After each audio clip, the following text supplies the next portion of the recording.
many of you have listened to the Head, Heart, and Boots podcast? I can't tell you that reaction, how much that means to us. Welcome back to the Head, Heart, and Boots podcast. I'm Chris. And I'm Brandon. Join us as we wrestle with what it takes to transform ourselves and the businesses we lead.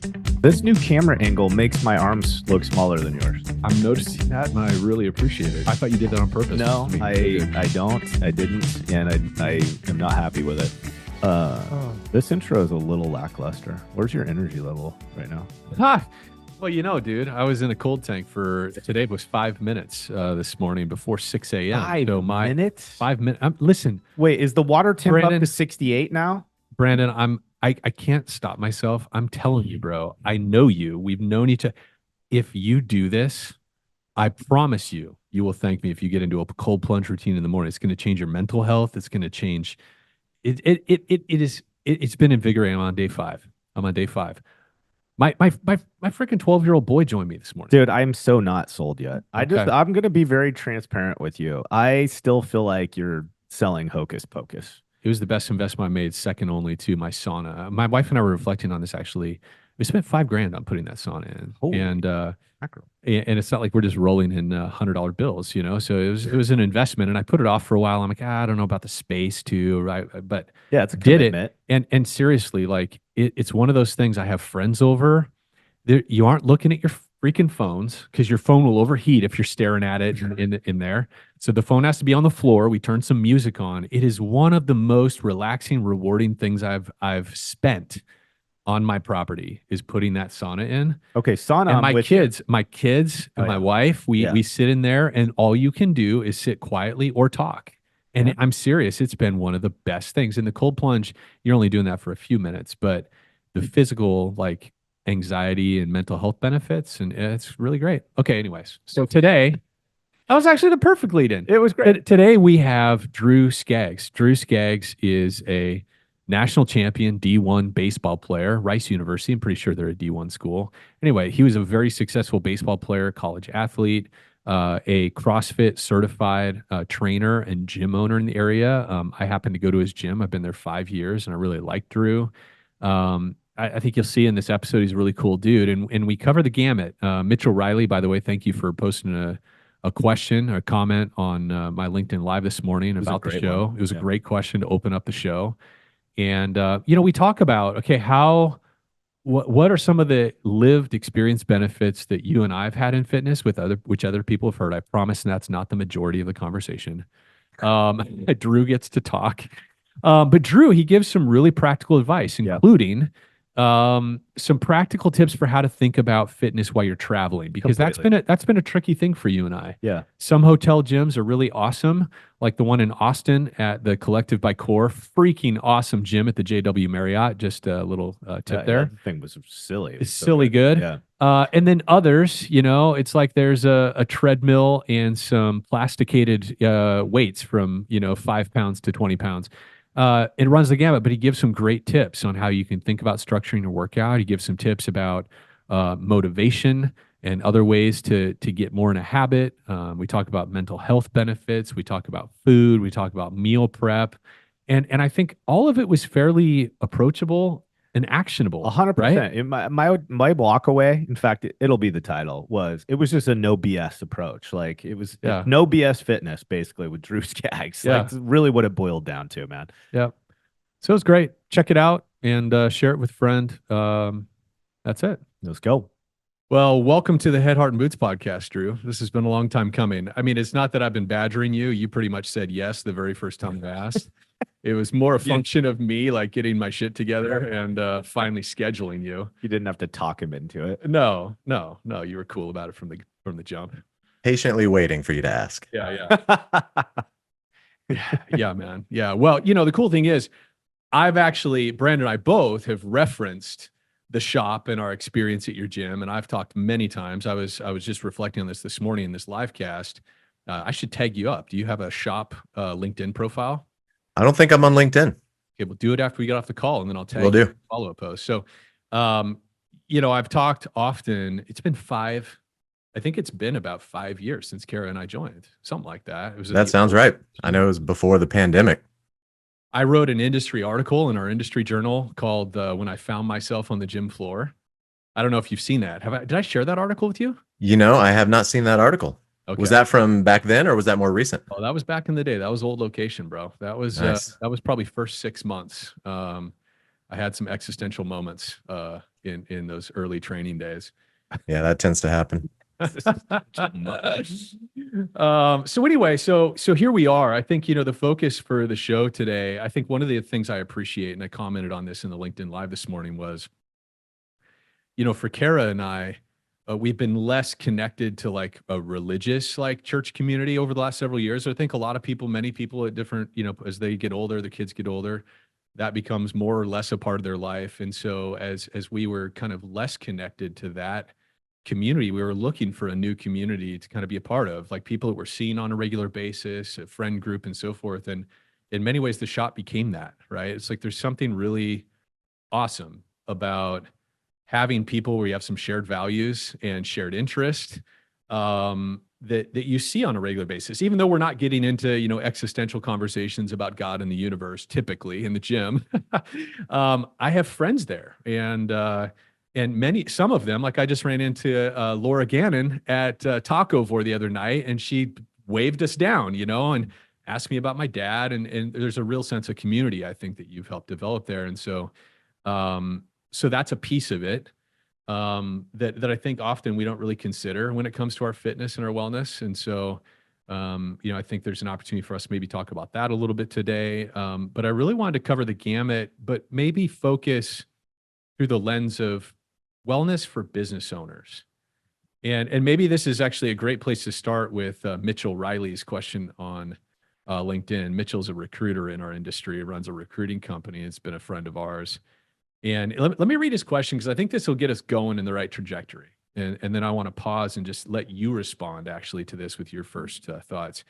Mitchell says, this may be more of a time management issue, but I have a small home gym in my garage, mostly free weights. I don't have the time to go to a gym. I'm a single dad of 2 with a growing business. Suggestions on how to find that consistent drive to work out regularly. And then parentheses, he says, was a team sports guy growing up. Having a group workout would be great, but isn't feasible right now. That's a great question.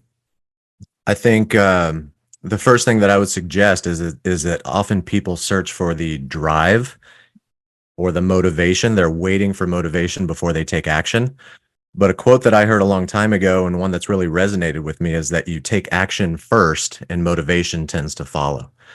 So in this case, if he has a home gym and it is right there, just right out the door in the garage, maybe find something. It could be a 5-minute routine, a 10-minute routine, something where the threshold to getting started is very low. So it's going to happen.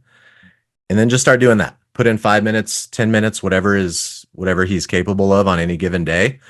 And then motivation is going to build. The drive to get out there and spend more and more time will build. And then he can augment the routine as he goes. Yeah. Yeah. You know what this reminds me of? Like one of my first reactions to that was I've been a follower of Mark Sisson, Primal Nutrition, made $1 gazillion, sold it to Heinz, right? I think. Yeah. The old guy with abs. Yeah. Holy cow. I mean, he's like shredded. Like, I think he's the guy that like all of us, if you've seen Mark Sisson, you're chasing that. You're like, you want to look like that. I think he's freaking like almost 70. I believe he's in his 70s. Yes. Yeah. Still has abs. Still like all the things. And so he was probably the first guy that motivated me to take on this lifestyle choice. He said he has like a hex bar with plates on it. And of course he lives in Malibu. And so he doesn't have to worry about rain. So he leaves his shit out in the backyard, but he has these places in his backyard where he has a crash pad and he has a hex bar with weights loaded up. And as he walks around his yard in the morning, he'll stop and he'll do a set of 12 deadlifts. And he's got kettlebells that he kind of places around his property and in his home. And he'll bang out a set of 12 or 15, kettlebell swings. And then, and I just thought, man, that makes sense to me in terms of longevity and maintenance for sure, is just get your body accustomed to having to do that at a moment's notice. That's probably a pretty good fitness principle. And then I also follow Ben Greenfield. Mm-hmm. And Ben Greenfield, another one of these biohacker guys, performance athletes. And he also he talked about that a few years ago, how he'll just have kettlebells He has several of them just strategically placed at his back door, by his patio, and one in his rec room in his house, and one probably by his kitchen. And periodically throughout the day, he'll sling some kettlebell movements and then keep moving throughout his day. And I took that on. And even though I have a gym membership with you and I come regularly, I set up rings on my back deck so I can bang out some ring dips and ring rows and things. And my kids have actually started to adopt that. But so Mitchell, that's part of my answer is get in the custom of doing something every day. Like even if it's just banging out a set of 25 push-ups while you're waiting for your coffee to brew, that's another, thing that I was doing for a while is I'll do 25 push-ups before I drink my coffee, allow myself to drink my coffee kind of thing, Yep. Yeah. Hey, That. you Oh, got sorry, young Brandon. kids, don't you? Yes, I've got a 5 and a 7-year-old.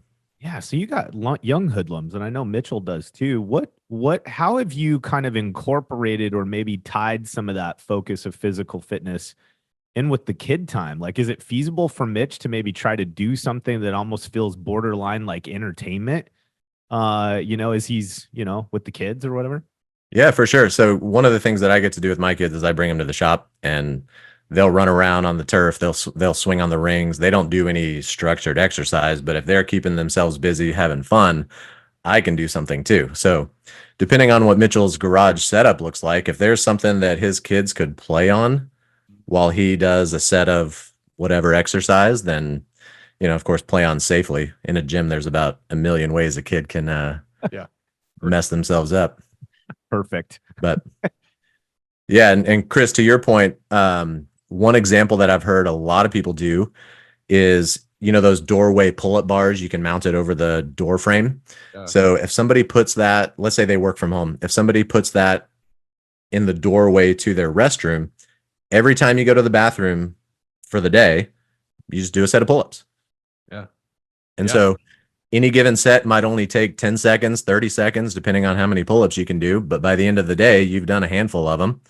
And it's a whole lot more than nothing. Yeah, Yeah. and if you just did it, I do the well, I'm up to 40 now, but I do pull-ups. no, fuck no. 40 push-ups before I was going to say, shower. Yeah, Oh. I do the old like head nod in the mirror, like we're getting ready to start the day, knock out some push-ups, and then I go into the shower feeling really great about myself. Now, the rest of the day, we're not sure what's going to happen, but That's a pretty hot set, dude. 40 in a row. yeah. yeah. Well, I can't master the pull-up engagement with you, so the only way that I have any pride is that as long as I can put out more push-ups in a single run, then I've got something to compete Yeah, with. you got me beat, hands down. The Yep. pull-up scene has can't do it gotten yet. largely ridiculous. And Drew, I blame you because you two are the ones with your matching beards throwing on multiple plates to do pull-ups, and I still can't wrap my head around it, but it's pretty bad. yeah, although I don't like to talk about that because Chris is currently beating me. So Oh no. sore subject.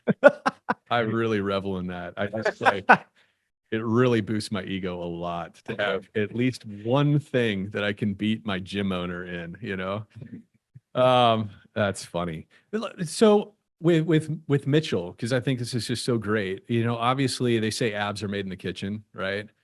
And from a nutritional standpoint, can you talk us through your day? Because I know you're an engineer by training, is that right? That's right. Okay.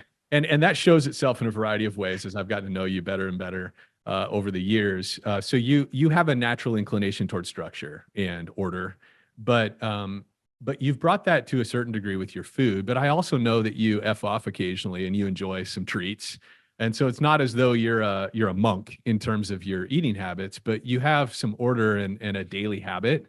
Can you just talk about how you manage food? Because you're a busy guy. You got 2 young kids, you have a growing business, you have employees that you manage, and you're also very physically fit. Like that's been a discipline, which I can't say of every gym owner I've encountered.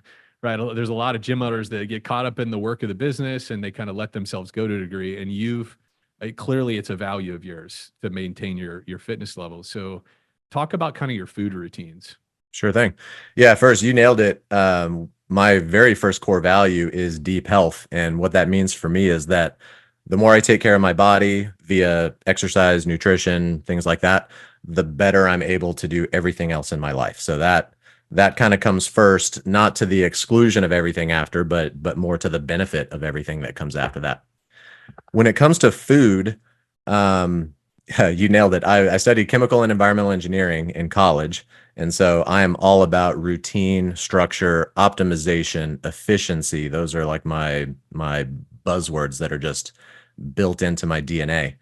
And I have a breakfast that I pretty much have every day, and I've done this for going on close to 20 years. I have a lunch that I've had just about every day. It often involves meal prep. I have a protein shake that's every day, and then dinner is where it can fluctuate a little bit. I have a format, which is basically a protein, a veggie, and a starch. And then within those categories, that's where I get a little bit of variety. But beyond that, I really thrive on the repetition and the routine, and I don't need to have something different every day. And I think that's what greatly simplifies my routine and saves me a ton of time. So a lot of what I do is based on meal prep or cooking in bulk. So if I'm cooking dinner, I'll double or triple so that I have leftovers for a couple of days. When I make beef and bruzzies, that's a recipe that I came up with. I know you've eaten it, Chris. Yeah. I that literally makes a week of food for me, and I just have it once a day like clockwork. And with all of those sort of structures built in, I get a ton of protein, a ton of veggies, and then as far as effing off a little bit, there's a little bit of room in there every week, and I take full advantage of it. I've been a proponent of like the 90-10 rule or the 80-20 rule, where if I'm hitting my nutrition on a 90%, even 85 or 80% basis, then whatever happens with the remaining percent, fine by me. Yeah. What's your favorite go-to? For the F off part? Yeah. Cookie butter ice cream from Trader Joe's. Nice. I was pretty certain it was a form of ice cream. Yeah. I've heard. And cookie butter in particular is just ridiculous. That's the speculoos. That cookie butter Yes. stuff. Yes. Yeah. It's like a ribbon through the ice cream. Oh, man. This is a theme that I've discovered amongst not just CrossFit people, but people that train routinely is the misconception I think a lot of people have is that we're so anal retentive about nutrition. We don't ever consume any carbs and all this kind of stuff. The reality is most of the people I know that train really hard and consistently love food. They love food. And It's part of why they have to. it's part of why they love training is it enables them to enjoy foods they love periodically on a regular basis. But a lot of people just think we eat like monks or something, but I definitely do not. You know, I kind of hang in this pocket a little bit, Drew, because I may be the opposition to a certain extent, but like I'm listening to Chris talk about like, yeah, you just throw this exercise equipment in random spots throughout your house and your yard. It's awesome. And I'm just being honest, and I'm like, I would never fucking do that. Like, I'm not going to do it because it doesn't hold the same level of probably priority, if I'm honest, right? Like, I've always admired that about my brother in crime here, is that he is very adamant about building lifestyle around this, which I think is fantastic. I'm also trying to look at it for our average listener and go, okay, the concept of meal prepping, the concept of re-engineering my house to a certain extent, my yard fixtures to a certain extent, seems like mentally you've made another tier of commitment. Like for you to prioritize at that level, there's like a different connection with physical fitness, I feel like, versus the average busy person that might be listening to this. So help me as a layman understand, like, I think there's Chris who's already determined in his lifestyle this is an epically important thing for him.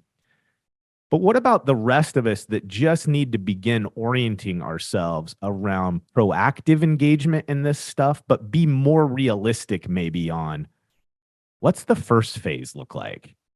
Does that make sense? Like, I just I don't. think you're doing like a good cop, bad thing, cop here thing. I get it. Yeah. Yeah. I do understand your question. And I think there's a lot of it depends in that answer. Yeah. But I think what's most important is that whatever someone tries to do, it should just be incrementally more than what they're currently doing. If somebody, let's say that somebody is not performing any form of structured exercise and they're wanting to get into better shape, maybe lose some weight or build some muscle, If we were to give them a 5-day-a-week routine with a meal plan that covered breakfast, lunch, and dinner, that is an excessive amount of change for a single person to make.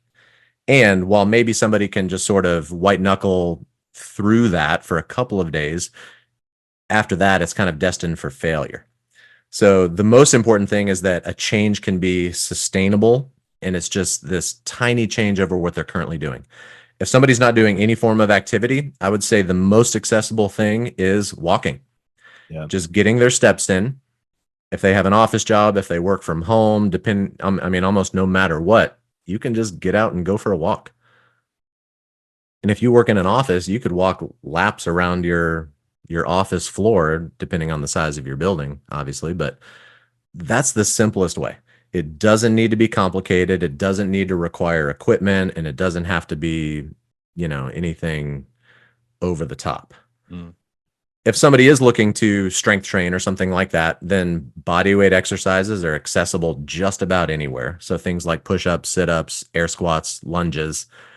And what I recommended earlier was just coming up with this very simple routine. So maybe it's the same thing every day. Maybe like Brandon, you said you do your set of push-ups. It doesn't need to be different from day to day because that just adds complexity.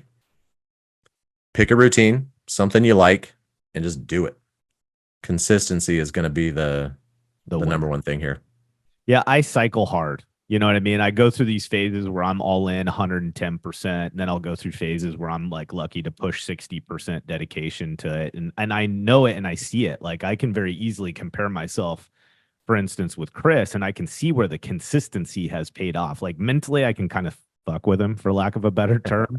But at the end of the day, his consistency is winning. And there's lots of proof in the pudding from that. And so I think as just kind of piggybacking on what you're saying is anything that we can do to try to do something to create more consistency is overall a better return. Like I tend to go all in. I nerd out about dumb crap and then I get overly into it. And it's like the gear and I'm analyzing the optimal outputs. And the reality of it is 9 times out of 10, I'm never going to do the stuff that I'm going all nerded out on to the extent that I'm acting like I am, and certainly not for a consistent period of time. And so it's like almost this element, just reset the expectation. Don't go from 0 to hero, go from 0 to different and see what different does, right? As long as you can maintain different for a consistent period of time.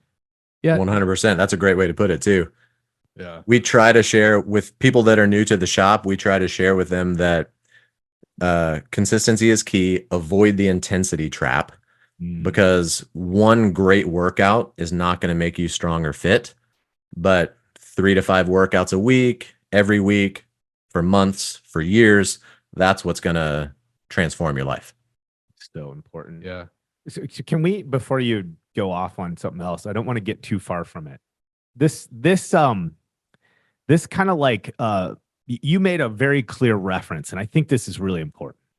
You made a clear reference to the fact that for you, the physical fitness is for the other things that you want to be more optimized, more secure in, more efficient and effective in.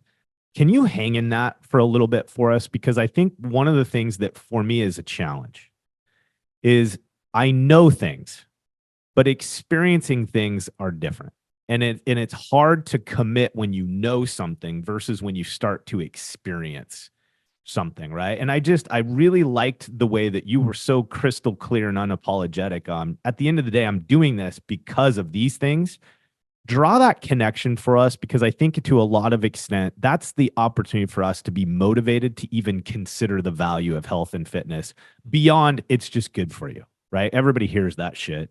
And then we don't do anything with it anyway. So help me understand what you're saying and how it's being leveraged for these other elements of your life. Sure. So I think to help illustrate this, I think we might need to go all the way back to me for the summer before my 8th grade. So during that summer, I was kind of an unhappy kid and my parents were going through a divorce. And so it was a tough time. I was also a little bit, out of shape, we'll call it, for a 7th grader. And that was the first summer that I entered a weight room. and I had a very basic routine. It was machines at the local gym, but it completely changed my life. I built confidence. I leaned out. I started adding muscle for the first time at a fairly young age. And so I have been convinced ever since that this was something I needed in my life. So that transformative event happened, and I can pinpoint it. I know I can tell you everything about that gym from that year for me. What that translates to later on now. So, for example, today I've developed my routine for the day to where I know what time I'm going to get my workout in. But what happens for me is that that's kind of on my mind until I check that box for the day. So until I get my workout in, it's kind of preoccupying mental space, which doesn't allow me to focus on other things.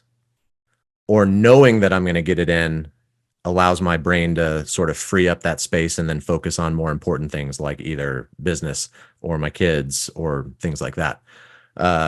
And there's rarely a day that I miss a workout, but when I do, it's all consuming. It just sort of gets to me. So in terms of like, when did you, like, what did it take for you to start making those connections? So obviously there was this kind of transformative moment where you were experiencing the fitness and that was fueling your consistency maybe and your commitment. But like, as you kind of sit down and say, oh, wow, this has really had a profound effect on X, like, kind of walk me through some of those. Give me some examples where you just really are experiencing this change or a better output in these other areas of your life, and help us as the audience, like, to make that connection, to be open to the connection, right? Oh, sure. So back then, in my seventh grade year, and then all the way through high school and college, I played baseball. And every ounce of effort that I put into the weight room, I could see coming out in terms of output in my baseball career. And so it's what allowed me to have a very fun, enjoyable, and good high school baseball career. I ended up getting a scholarship to Rice University in Houston, played baseball there for 5 years while I was studying engineering. We won a national championship. So all of those were sort of, I don't want to call them side effects, but they were certainly related to the effort that I put into training. I either saw it in my physical development or just that mindset of committing to something, going all in, was translated into sports, academics, things like that. Then once I got into my adult years, I had a corporate job a long time ago, long before I opened the shop. And that was kind of the way I started my day. I was out in my garage at 5 a.m. every morning, and that set the tone for my day. And it allowed me to sort of, I guess, work on my grit, my tenacity, things like that, that I could then go after my day knowing that one of my big rocks had already been fulfilled for that day. Yeah, it's interesting. I switched to the evening workout piece, right? I was in the shop and I liked it. I really loved the community element. I certainly loved being able to be in the same gym with my friend because the competition and the camaraderie is super awesome. But I did also realize that it didn't work for me because it was at the wrong time of day. Like, in that, I think we all are unique in that way. And For for sure. me, there's something better for me mentally to get it done and over with in the morning. And when I say get it done and over with, that's like honestly how I feel about it. Like, the post event's great, but working up to it, oftentimes the workout itself, I'm not in love with the experience, I'll be honest. But I love afterwards. I love, like you said, I got a big rock. I've done what a lot of people won't do today already. And I think more than anything, like you said, is it motivates me a little differently because I did a hard thing. And for a lot of us, if we're honest, you know exactly what I'm saying. Like, a lot of us don't love this shit, and you're talking yourself into it all the way until you do that first rep. And the reality of it is, the fact that you did that very first thing in the morning equips you to do it over and over and over again all day in all the other areas of our life that we know going into something, we're not excited about what we're about to tackle. And so for me, going back to a morning routine just was right. It was the right fit for me mentally. And so I'm I like it. I get a return out of it that is aligning with what I want. But I think that's an important connection. Is it's the whole eat the frog first, right? Like, Yep. what are you going to do that day that you know you've been having some angst around or some anxiety around, and knowing how freaking good it feels when you accomplish the first thing of the day that you knew took some mental gymnastics to talk your ass into doing it, right? And so I totally relate with that, and I think it's been really powerful for me. I know personally. Yeah, I've been talking a fair bit about sauna and cold plunge, and I don't know, some people get so annoyed by this, like, oh god, here we go again. But but I got a sauna at my house, and I recently got a cold plunge, and I'm about 5 days in from doing it first thing in the morning.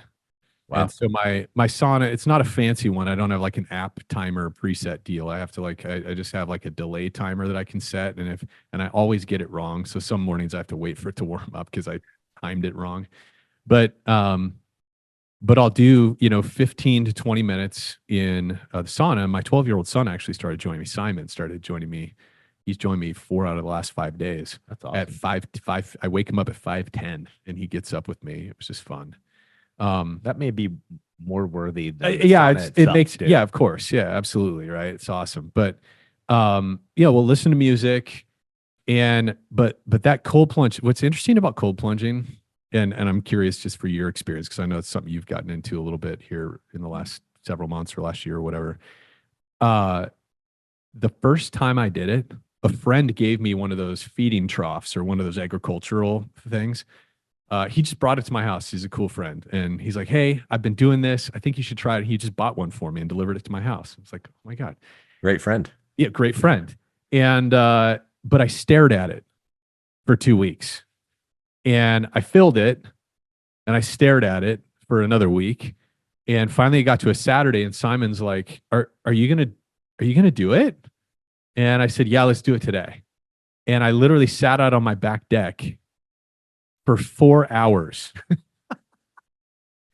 Staring Like, at no this- joke. I got up, I had my coffee, and I'm like, before I eat, I'm going to do this. And I literally sat out on my back deck with him. And he's like, so are we going to do it, Dad? I'm like, yeah, I think so. I'm going to do this breathing exercise first. I did some Wim Hof, and I'm like trying to do some meditation. And I know this sounds really dumb to probably most people, but I was scared in a way. Like I couldn't get myself to do it, And finally I did it. It took me 4 hours. And then it took me a few days before I could get myself to do it again. And then I had this idea, and this was a few months ago, actually. I'm like, I heard Joe Rogan talking about it. I've heard, all these other dudes talk about doing it in the morning first thing and how awesome it is. And I set my alarm, and I barely slept the night before because I was so anxious about waking up and walking out into the dark and getting in this cold plunge. And I did it. I didn't do it the first day. So I lost my sleep and I couldn't get myself to do it. Oh no. And then it was a few more days, and finally I did it. And then I didn't do it for quite a while. But I just recently thought, okay, I'm going to do this. And the reason I bring this up is what I have found from this over the last few days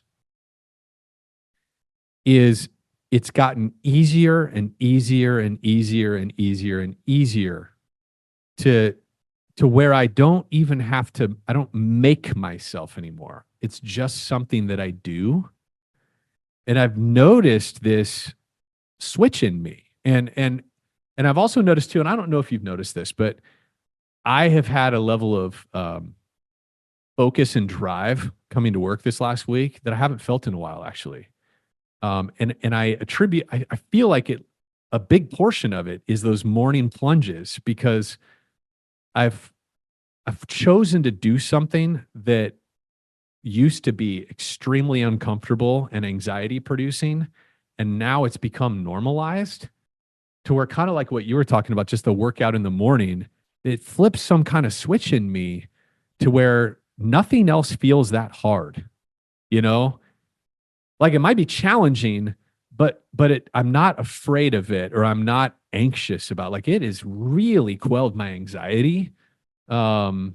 in a significant way with no pills. You know, I am really sold to the point of now I'm thinking of investing in a chiller. So it's like Yep. always, filtered and chiller and stuff. Anyway, my wife isn't yet sold on that idea, by the way, when she saw how much they cost. But nonetheless, so anyways, what's your experience been with this whole cold plunge thing? And again, I'm not trying to sell anybody on cold plunge. It's more just this idea of doing hard things. And around this area of discipline, I have found a dramatic impact from it. What's your take? Yeah. Well, first I want to highlight something you said, and Brandon said it too, which is the biggest benefit might just be that you did something uncomfortable or hard or challenging, and having completed it and known what it feels like to be anxious about it and then overcome it and sort of have that positive feeling on the back end of it. That might be the greatest benefit of all. Yeah.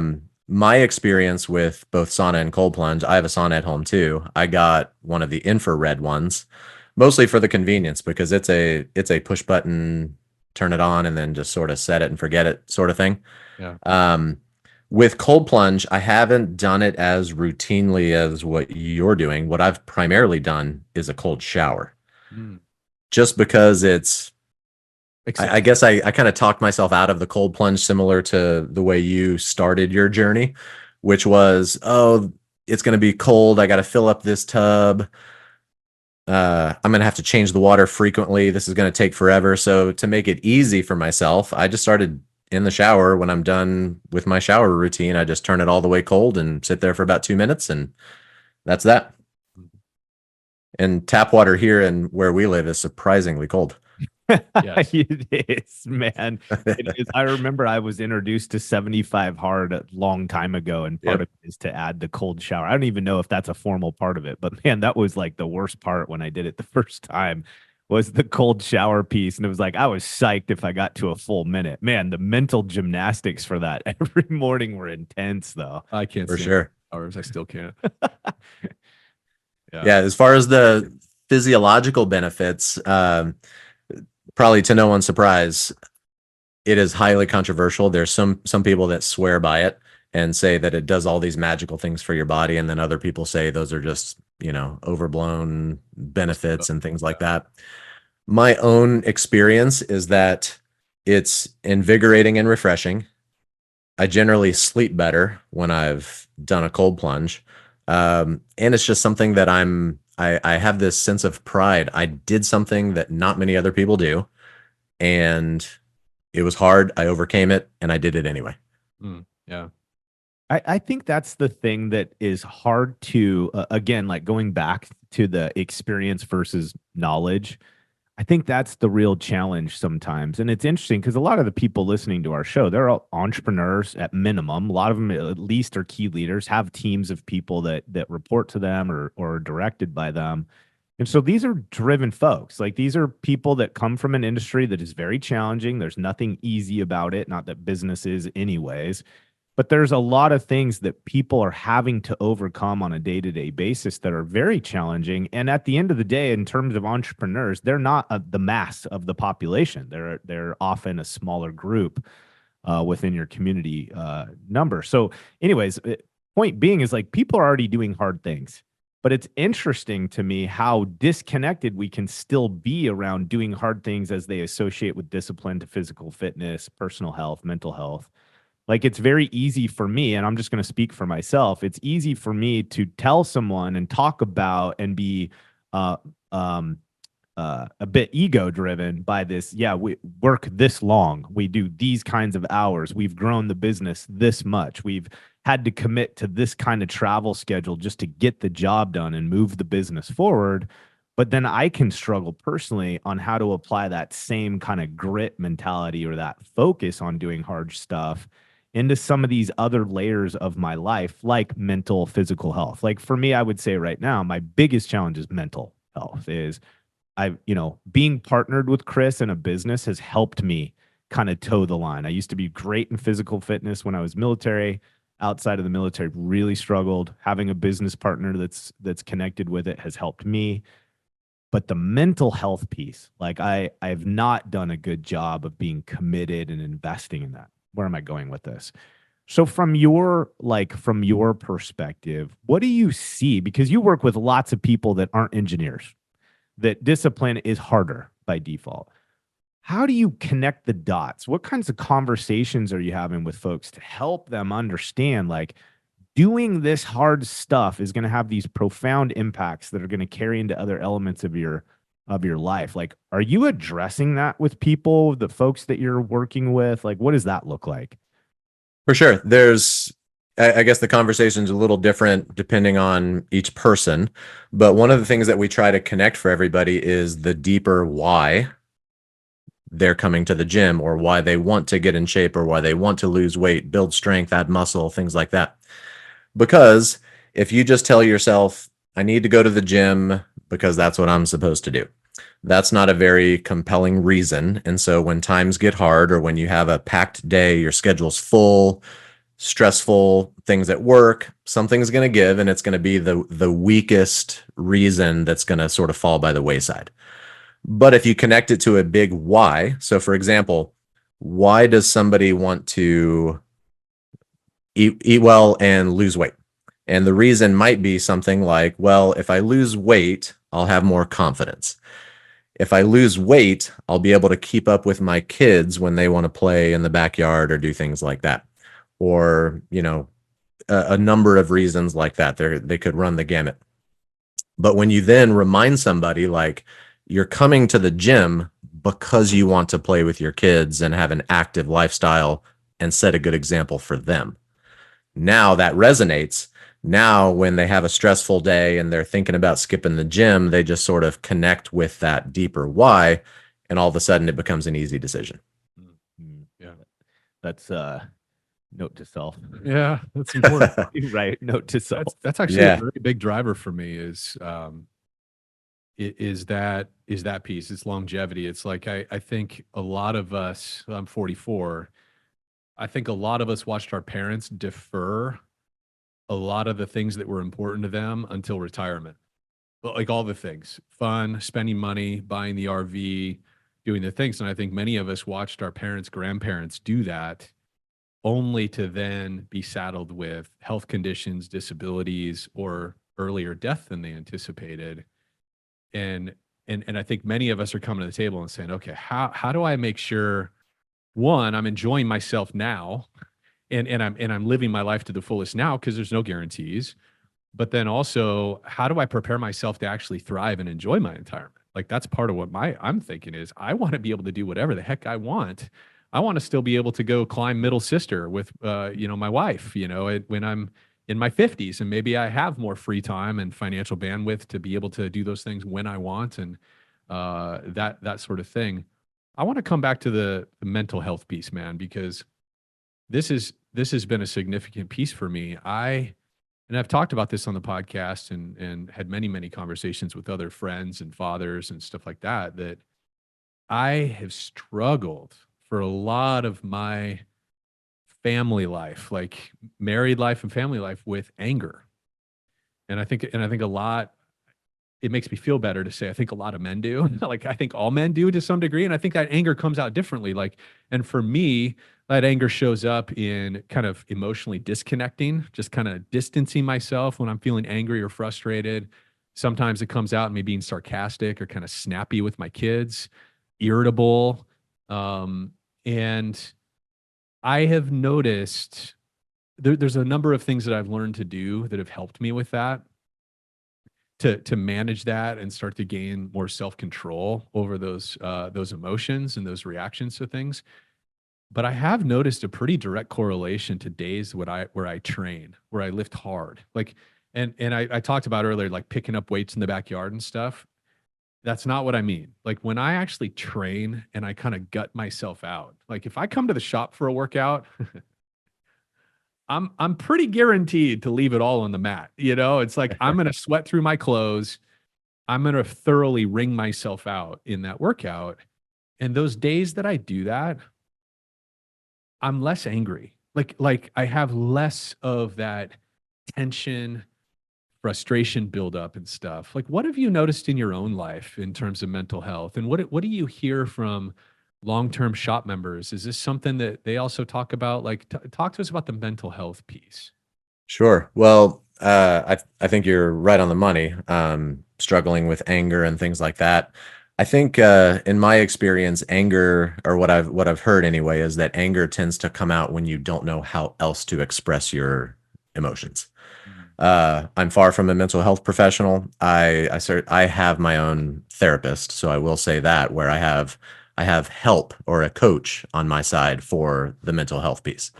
My personal experience is that when I get my training in, that tends to make a lot of other things just sort of dissolve away as best as they can. It doesn't eliminate your problems or anything like that, or your struggles.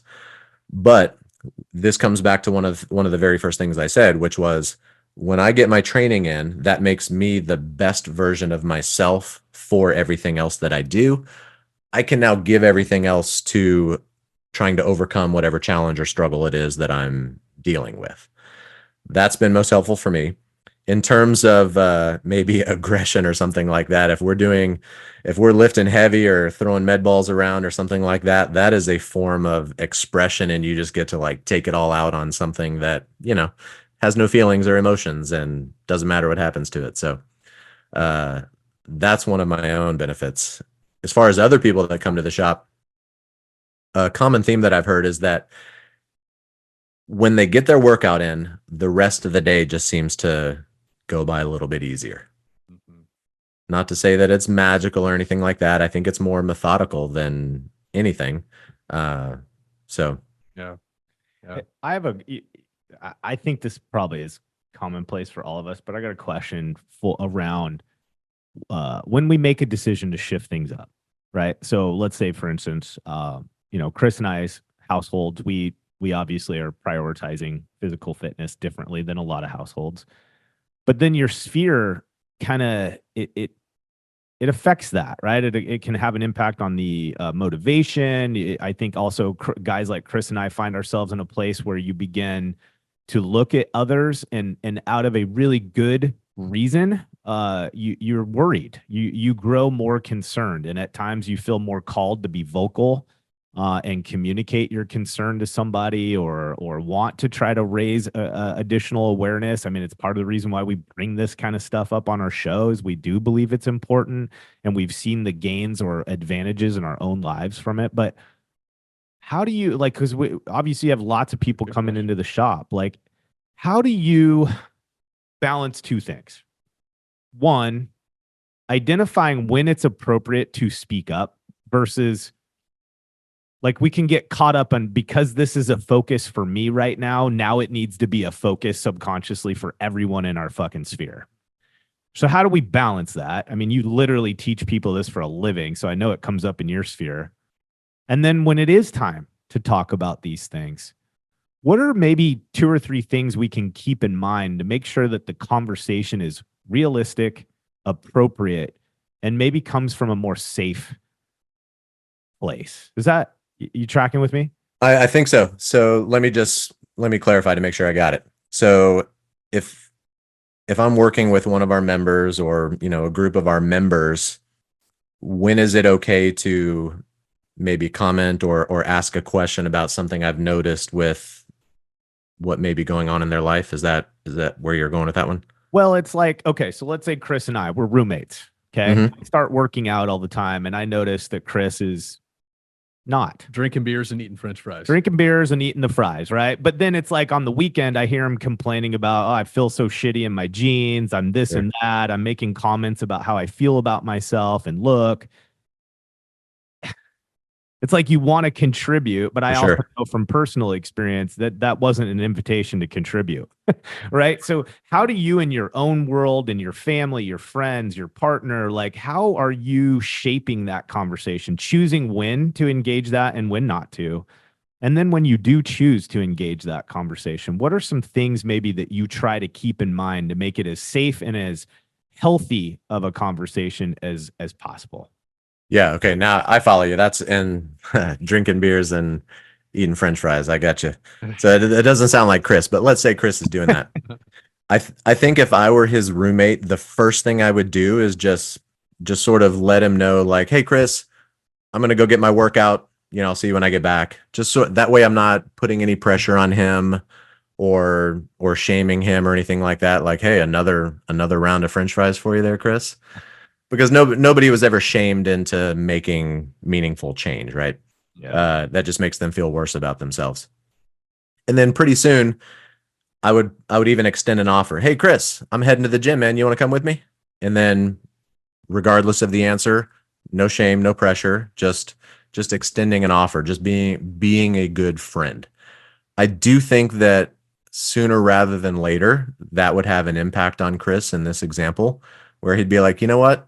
I do want to come to the gym with you. So thanks for the invite.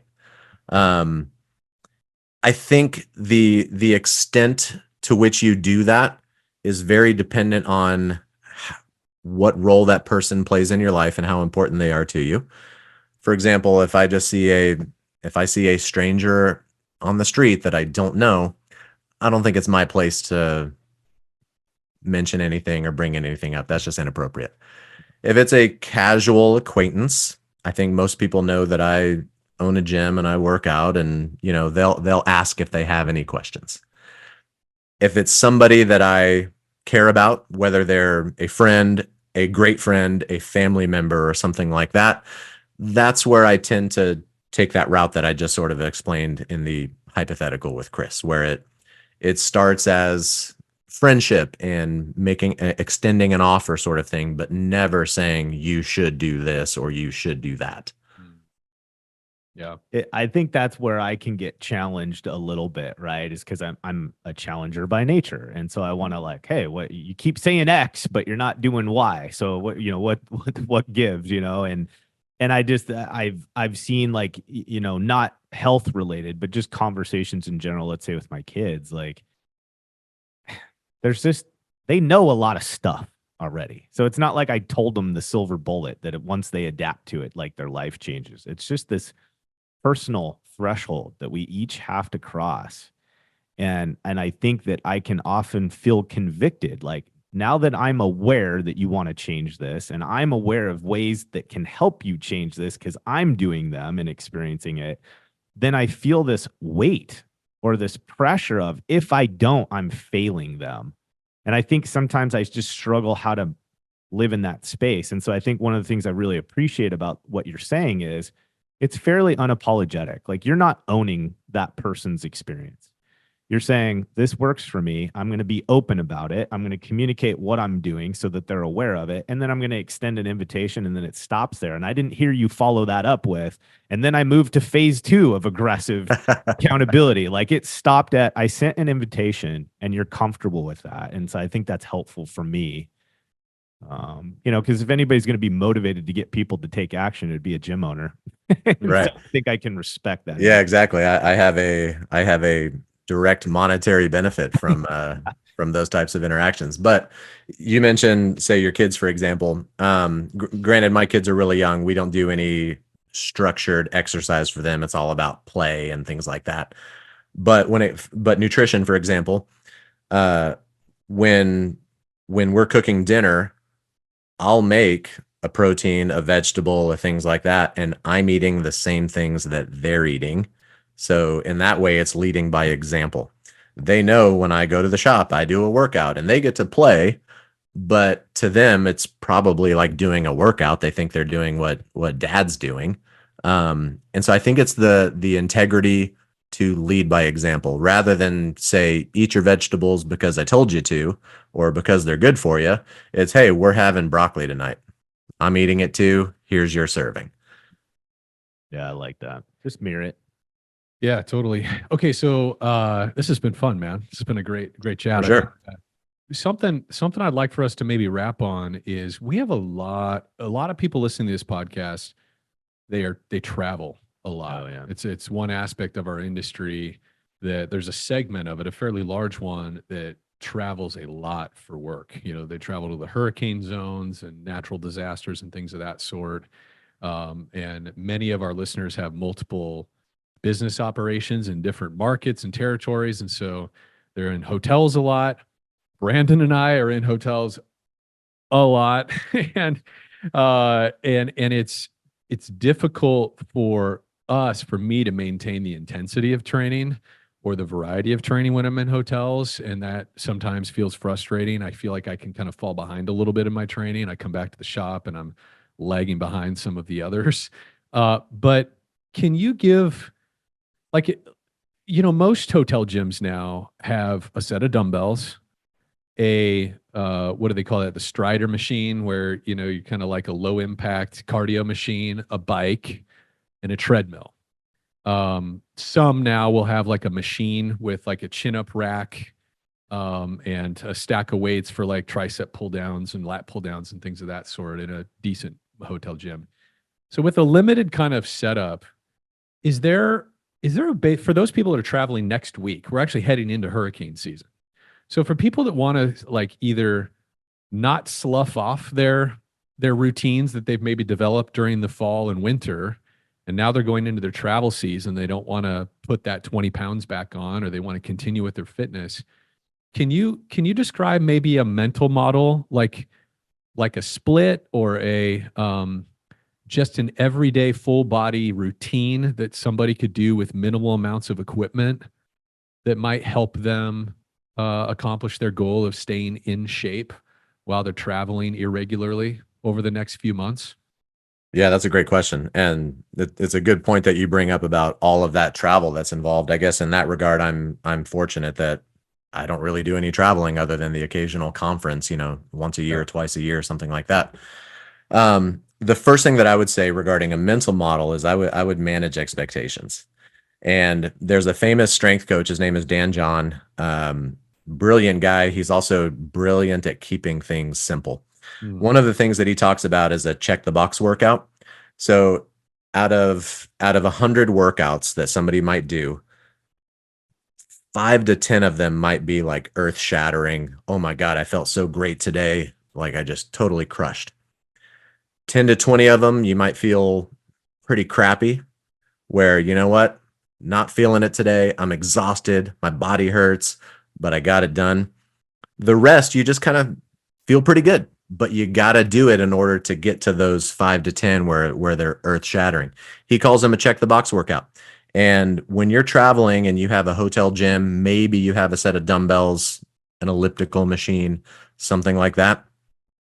If you go into it expecting to just light the world on fire with the greatest workout ever, that might be the wrong approach.